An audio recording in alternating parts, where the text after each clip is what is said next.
Lula está derretendo e STF abusa dos remendos para salvar o petista. Congresso dá resposta e anistia avança, mas STF vai comprar a briga. Porém, diante de 3 frentes, o império pode ruir. Eu sou Marcelo Pontes e este é o Verdade Política, um canal que busca revelar o filme preto e branco da nossa política.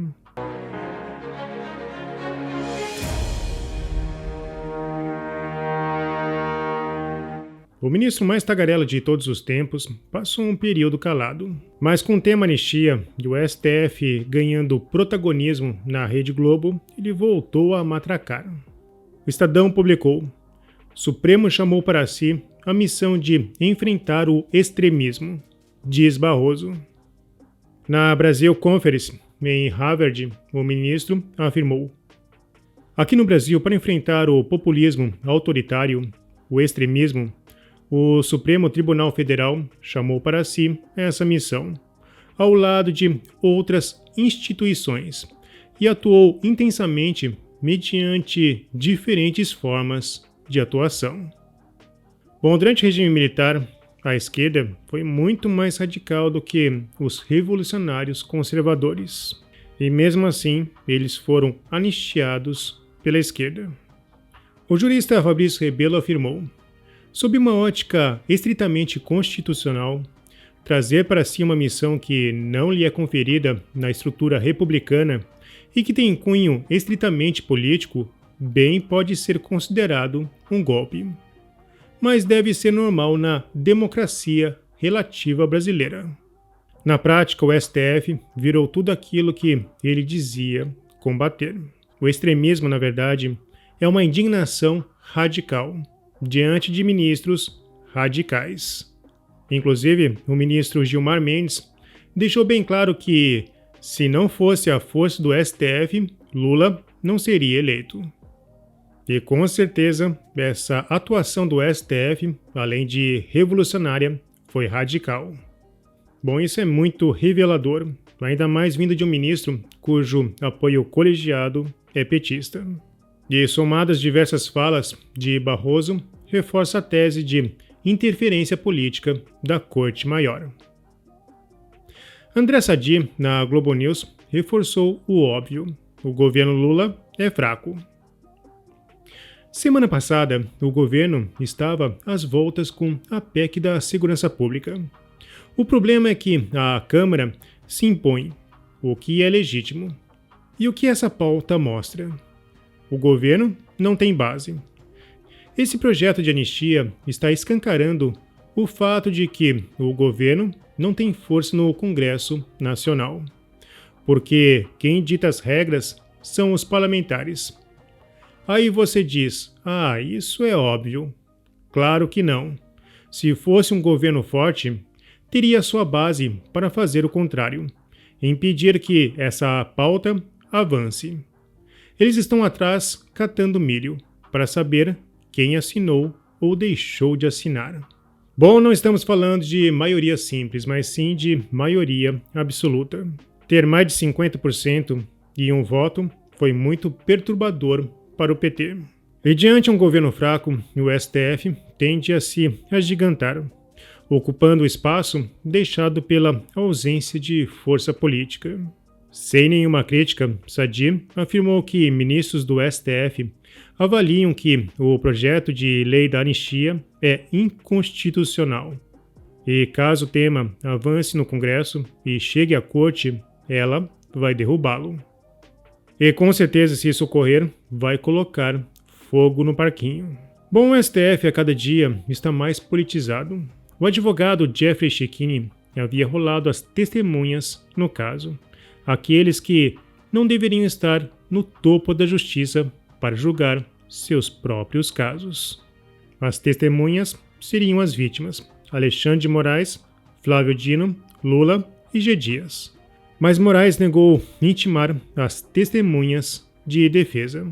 E Chechini concluiu: mais uma ilegalidade absurda. O relator deixou claro que eu terei que dar meus pulos e levar minhas testemunhas, ou seja, ele não quer ouvir as testemunhas de defesa e está criando regras para cercear o direito de defesa mais uma vez. Como vou levar a vítima Alexandre de Moraes, o Flávio Dino, o Lula e o G. Dias pela mãozinha no dia da audiência? Isso contraria frontalmente o Código de Processo Penal. A lei é clara ao estabelecer que o juiz deverá intimar as testemunhas indicadas pela defesa. Obviamente que essa decisão foi uma manobra para não precisar negar expressamente a intimação das autoridades. Como explicar que não iria ouvir a vítima Alexandre de Moraes? O pior é que ainda há ministros aplaudindo esse absurdo. 3 ministros do STF, ouvidos sob reserva, afirmaram que o procedimento adotado por Moraes, mesmo não sendo o mais convencional, é um antídoto válido contra defesas que tentam arrastar o processo por longos períodos. Fizeram uma manobra ridícula e inédita. Aplicaram um dispositivo do Código de Processo Civil que prevê que a parte deve levar suas testemunhas à audiência, mas estamos diante de um processo penal. Portanto, aplica-se o Código de Processo Penal, que dispõe expressamente sobre o procedimento a ser adotado pelo juiz. O juiz, ao designar a audiência, ordenará a intimação do Ministério Público, do querelante, do acusado e de seu defensor, bem como a intimação das testemunhas arroladas. E com essa manobra, Moraes só terá testemunhas de acusação. O advogado Maurício Pierre destacou esse ponto em uma postagem em inglês, na qual marcou diversas personalidades aliadas de Trump. Bom, a tese do golpe está perdendo força e por isso o STF está claramente pressionando os outros poderes. Com a atuação do governo e do STF, Sóstenes Cavalcante foi obrigado a dar entrada antecipada na urgência. Acabo de protocolar o requerimento de urgência do PL da anistia, com 264 assinaturas. Diante da pressão covarde do governo para a retirada de apoios, antecipei a estratégia.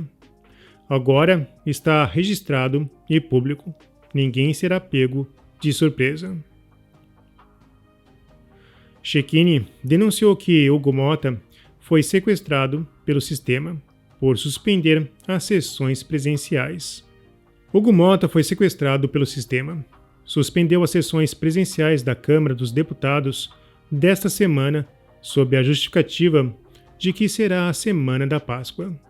Mentira. Ele quer evitar que o vice-presidente da Câmara paute o PL da anistia em regime de urgência. Como o Guim viajou às pressas para atrapalhar a anistia, precisou adotar mais essa estratégia para que o tiro não saísse pela culatra. O vice-presidente da Câmara é do PL, e se houvesse sessão presencial na ausência de Mota, certamente haveria grande pressão dos deputados para que o vice colocasse o projeto da anistia em votação. Mota está jogando com todas as peças para cumprir a promessa feita ao governo. O vice-presidente deveria trocar ainda mais alto e pautar o PL da anistia na sessão virtual mesmo. Não foi por isso que a oposição apoiou Hugo Mota para que a direita tivesse a vice-presidência da casa? Então chegou a hora de jogar todas as cartas na mesa. É hora de mostrar quem é macho de verdade. E como eu sempre afirmei, a lei virou massinha colorida, pois diante da pressão por anistia, Moraes está buscando classe política e ampliando acenos enquanto modula decisões. Modular decisões conforme o timing político, para mim, soa muito criminoso. A pressão interna é grande, mas a externa pode ser decisiva, ainda mais se ela virar um catalisador.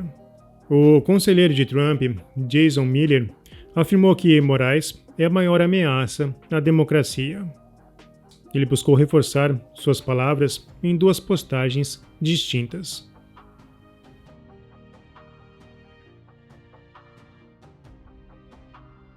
E não por coincidência, é claro, a Embaixada dos Estados Unidos no Brasil repercutiu a fala do secretário Marco Rubio.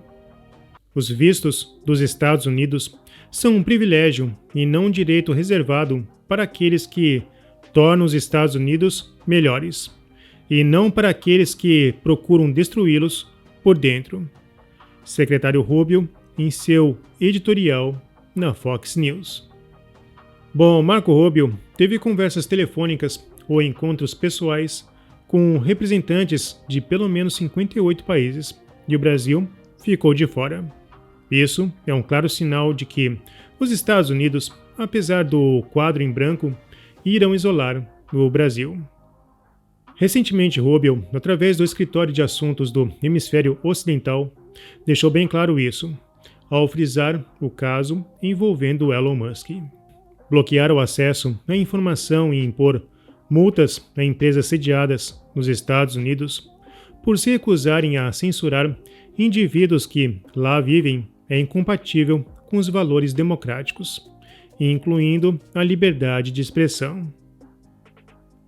Alexandre de Moraes realmente é o maior inimigo da democracia, pelo menos na visão americana. Além dessas duas frentes, Lula enfrenta uma terceira, uma possível recessão diante de irresponsabilidades contínuas. E com o passar dos dias, até a sua base mais fiel no Nordeste vem abandonando o barco. O sistema com certeza irá colapsar, mas haverá sacrifícios, incluindo o econômico. Bom, se você apoia a Verdade Política, não se esqueça, curta, comente e compartilhe. Clique no sininho para você receber as nossas notificações. E vamos continuar na luta em prol da verdade.